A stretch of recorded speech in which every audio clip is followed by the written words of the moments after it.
আসসালামু আলাইকুম। তো আজকে আপনাদের সাথে শেয়ার করব কলি দিয়ে কিভাবে মোটা মহিলাদের জন্য সালোয়ার কাটিং এবং সেলাই করতে হয়। দেখুন আমি পায়ের কাছে এখানে সেলাই দিয়েছি আর এই যে কোমরে কুচি দিয়েছি।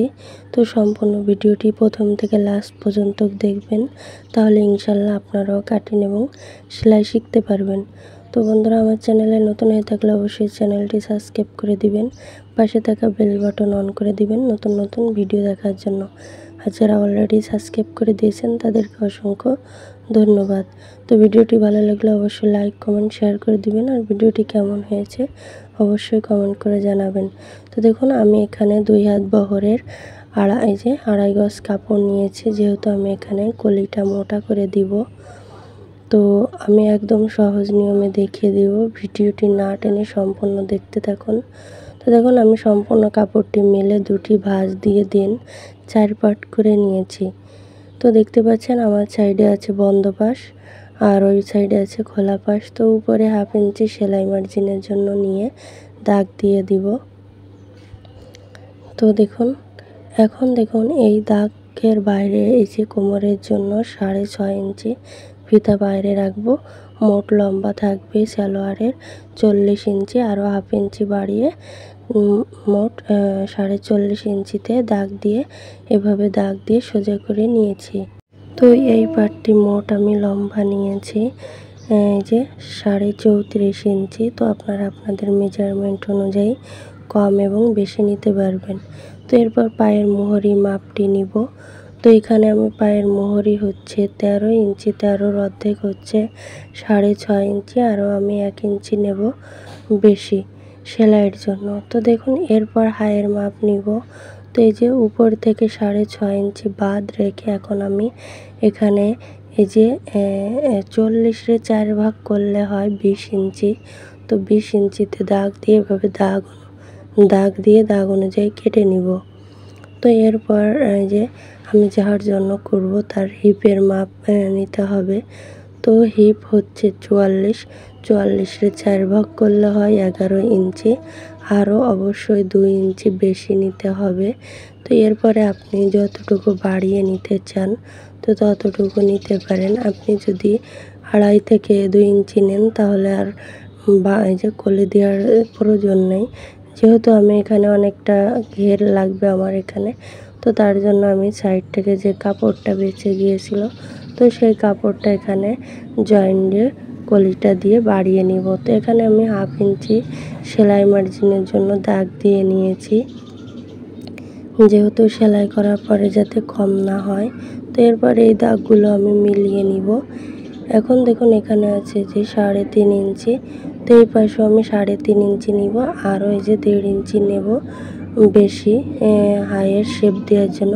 তো মোট আমি এই দাগ থেকে 8 ইঞ্চিতে দাগ দিয়ে নিয়েছি। আর দেখুন এই দাগ থেকে 6.5 ইঞ্চি উপরে নিয়েছি। মোট আমি হাই নিয়েছি 15.5 ইঞ্চি।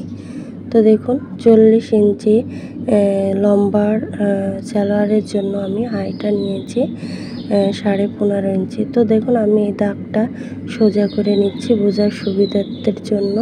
তো দেখুন এখন আমি এইভাবে করে যে আবারও দেখিয়ে দিচ্ছি 1.5 ইঞ্চিতে দাগ দিয়ে এভাবে এই যে দাগ অনুযায়ী কেটে নিচ্ছি।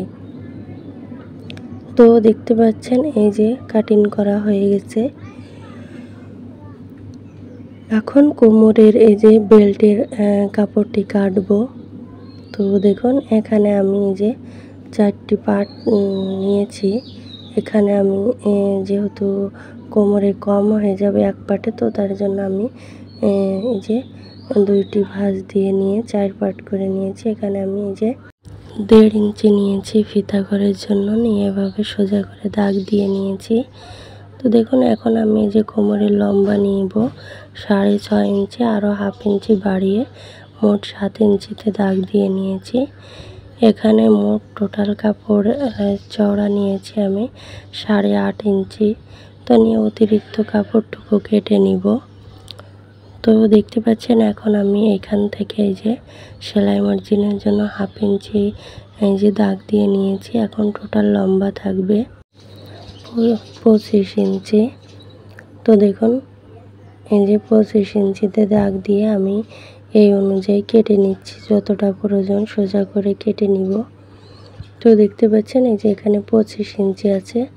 তো এরপর দেখুন আমি এই যে নিচে যেহেতু পাটিশ দিয়ে সেলাই দিয়ে দিব, তো দেখুন এই যে আমি 1 ইঞ্চি করে একটা পাটিশ কেটে নিয়েছি। আর আপনাদের এখানে মোহরি যা থাকবে তার থেকে একটু বেশি নিয়ে পাটিশটা কেটে নিতে হবে। তো এরপর আমি 1.5 ইঞ্চি বরাবর এই যে দাগ দিয়ে যে ফিতার জন্য কাপড় কেটে নিচ্ছি। আপনারা চাইলে এখানে রাবার ইউজ করতে পারেন।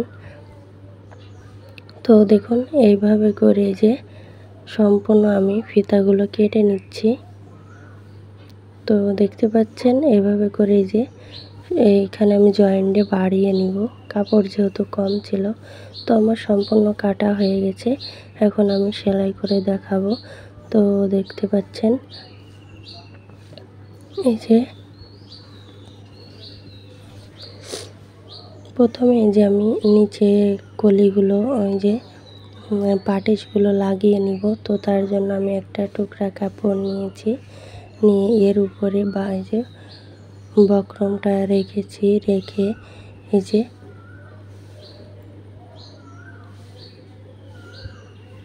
সেলাই করে নিয়েছি। এখন এই সাইড থেকে কাপড়টি মুড়িয়ে নিব।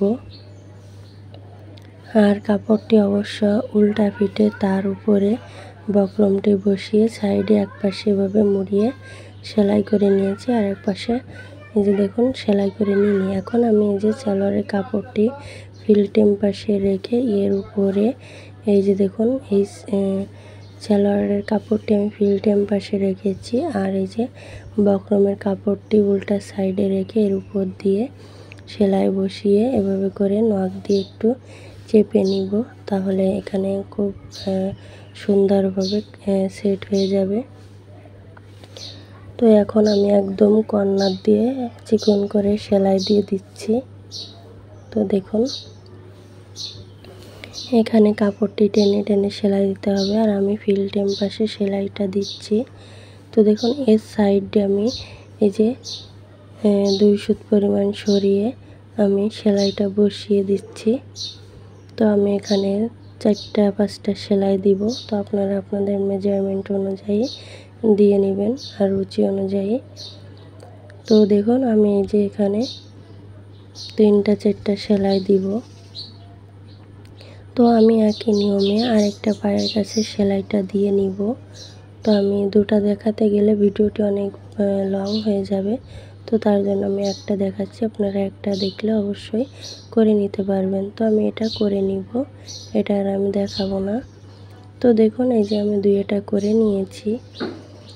এখন দেখুন আমি এই যে হাড়ের যে কলির যে পটিগুলো সেটা আমি এভাবে করে এই যে লাগিয়ে নিচ্ছি, আর আমি সালোয়ারের কাপড়টি ফিল্টেম পাশে রেখেছি, আর এই যে কলির কাপড়টি উল্টা সাইডে রেখেছি। যেহেতু একজ কালারের কোনো উল্টা ফিল্টেম বোঝা যায় না, তবু আপনাদের যদি উল্টা ফিল্টেম থাকে তাহলে অবশ্যই এটা বুঝে করে নেবেন। তো দেখুন এখানে আমি যে ডাবল সেলাই দিয়ে দিব, তো আমি এটা দেখাচ্ছি না। তো আপনারা এখানে ডাবল সেলাই দিয়ে দিবেন, আর অবশ্যই ব্যাক স্টেপ সেলাই দিয়ে দিতে হবে। তো দেখুন এই যে আমি দুইও সাইডে একই নিয়মে লাগিয়ে নিব।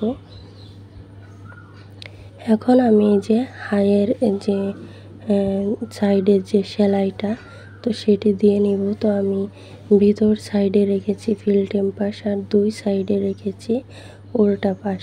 তো রেখে এই যে হাইয়ের সেলাই দিয়ে দিব, এখানে ডাবল সেলাই দিয়ে দিতে হবে, আর অবশ্যই ব্যাক স্টেপ সেলাই দিয়ে দিতে হবে। তো দেখতে পাচ্ছেন এভাবে করে এই যে আমি দুইও সাইডে একই নিয়মে সেলাই করে নিচ্ছি হাইয়ের সেলাইটা। তো দেখুন এভাবে করে যে আমি সেলাইগুলো দিয়ে দিয়েছি।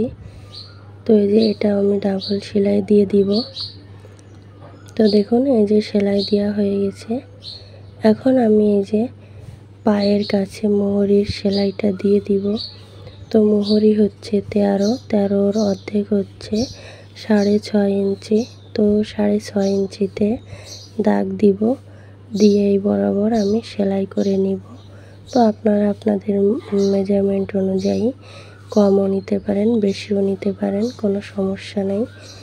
কিন্তু 5-এর নিচে দিলে পাত থেকে ঢুকবে না।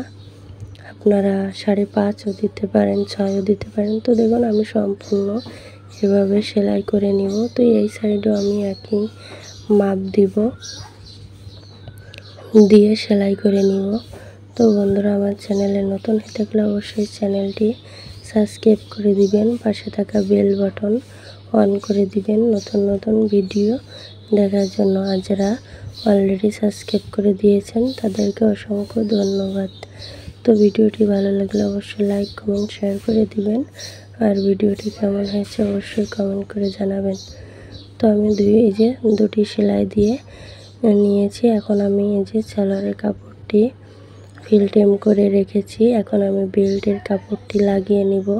তো তার জন্য আমি আগের থেকে এই জয়েন্টটা দিয়ে নিয়েছি। এখন আমি এই যে জয়েন্টটা দেখিয়ে দিচ্ছি, যেহেতু এখানে আমি ফিতা তৈরি করব। তো আমি উপর থেকে 1.5 ইঞ্চিতে দাগ দিয়ে নিয়েছি, আর এখানে 1 ইঞ্চি গ্যাপ রেখে তো তার নিচ থেকে সেলাইটা দিব। আর অবশ্যই আপনারা এইখানে এই যে ব্যাক স্টেপ সেলাই দিয়ে দিতে হবে, তা না হলে কিন্তু খুলে যাবে। তো দেখুন এখানে সেলাই করে নিয়েছি। এখন এতটুকু আমি এভাবে কাপড়টি মুড়িয়ে এই যে ভেঙে সেলাই দেব। দেখুন আমি কিভাবে সেলাইটা করতেছি। এখানে এই যে যতটুকু আমি এই যে ফিতা ঘর তৈরি করব ততটুকুই সেলাই করে নিয়েছি। এখন আমি 1.5 ইঞ্চি নিয়েছিলাম এই যে রাবারের এই যে ফিতার জন্য। তো সেই 1.5 ইঞ্চি বরাবর আমি এভাবে দাগ দিয়ে নিচ্ছি, 1/2 ইঞ্চি আর হচ্ছে 1 ইঞ্চি, তাহলে এই যে কম বেশ হবে না। আপনারা যারা নতুন এভাবে করে একটু দাগ দিয়ে নেবেন, তাহলে অ্যাকুরেট মাপ আসবে। ছোট এই যে এখানে চিকন মোটা হবে না। তো দেখুন এভাবে করে এই যে প্রথমে 1/2 ইঞ্চি মুড়িয়ে ভিতরে ঢুকিয়ে নিব, আর 1 ইঞ্চির মতন এই যে চওড়া রেখেছি। এভাবে করে সম্পূর্ণ ঘুরিয়ে ঘুরিয়ে সেলাইটা দিয়ে দিব। তো বন্ধুরা, আমার যদি কোনো জায়গায় বোঝাতে ভুল ত্রুটি হয়ে থাকে তাহলে ক্ষমা দৃষ্টিতে দেখবেন। আর আপনাদের যদি কোনো জায়গায় বুঝতে অসুবিধা হয় তাহলে অবশ্যই কমেন্ট করে জানিয়ে দিবেন। আমি অবশ্যই কমেন্টের মাধ্যমে বুঝিয়ে দেওয়ার চেষ্টা করব। তো দেখুন আমার সম্পূর্ণ সেলাই করা হয়ে গেছে। এখন আমি এখানে মিডিল পয়েন্টে এভাবে 4টি ভাঁজ দিয়ে চিহ্ন করে নিব, তাহলে কুচি দিতে সুবিধা হবে। তো দেখুন আমি কোমরের পটিটা উল্টা সাইডে রেখেছি, আর এই যে সালোয়ারের নিচের দিকটা আমি ফিল্টেম করে রেখেছি। রেখে কোমর পটির যে ভিতর দিয়ে কাপড়টি যে নিচের যে কাপড়টি এর ভিতরে রেখে এভাবে করে সেলাইটা দিয়ে দিব। আর এখানে আমি কুচিগুলো দিয়ে নিচ্ছি কীভাবে, একটু মনোযোগ দিয়ে দেখুন। আমি যে চিহ্নগুলো দিয়ে নিয়েছিলাম, তো সেই চিহ্ন অনুযায়ী আমি সেলাইগুলো দিয়ে নিচ্ছি। আপনারা আপনাদের রুচি অনুযায়ী কুচিগুলো আগের থেকেও দিয়ে নিতে পারেন, কিংবা আমি যেভাবে দিচ্ছি সেইভাবেও দিতে পারেন। তো দেখতে পাচ্ছেন এভাবে করে আমি সম্পূর্ণ কুচিগুলো দিয়ে নিচ্ছি। তো দেখতে পাচ্ছেন, তো আপনারা আগের থেকে কুচিগুলো দিয়ে নিতে পারেন। তো দেখুন এভাবে করে আমি যে কোমর পটির সাথে কুচিগুলো দিয়ে নিয়েছি। কুচিগুলো দেওয়া হয়ে গেছে। এখন আমি এর উপরে এই যে সেলাই বসিয়ে দিব। তো দেখুন এভাবে করে এই যে ডাবল সেলাই দিয়ে দিচ্ছি, তা না হলে কিন্তু এখানে সেলাইটা ছুটে যাবে। তো এই যে এখন আমি এই যে ফিতাটা তৈরি করে নিব। তো আমি আগের থেকে ফিতার কাপড়টি এখানে জয়েন্ট করে নিয়েছি। এখন আমি 2 সাইড থেকে এভাবে চিকন করে ভেঙে এর উপরে সেলাই বসিয়ে দিব। তো দেখুন এভাবে করে সম্পূর্ণ আমি সেলাইটা করে নিব। তো আপনারা অবশ্য ফিতাটা তৈরি করে নিতে পারবেন, তবু আপনাদের আমি দেখিয়ে দিচ্ছি। তো দেখতে পাচ্ছেন এভাবে করে সম্পূর্ণ আমি যে সেলাই করে নিব 2 সাইড থেকে মুড়িয়ে। তো বন্ধুরা, আমার চ্যানেলে নতুন হয়ে থাকলে অবশ্যই চ্যানেলটি সাবস্ক্রাইব করে দিবেন, পাশে থাকা বেল বাটন অন করে দিবেন নতুন নতুন ভিডিও দেখার জন্য। যারা অলরেডি সাবস্ক্রাইব করে দিয়েছেন তাদের অসংখ্য ধন্যবাদ। তো দেখুন ফিতাটা আমার সেলাই করা হয়ে গেছে, পরে লাগিয়ে নিব। তো আজ এই পর্যন্ত, নেক্সট অন্য কোনো ভিডিও নিয়ে চলে আসবো। তো সবাই ভালো থাকবেন, আমার জন্য দোয়া করবেন। আল্লাহ হাফেজ।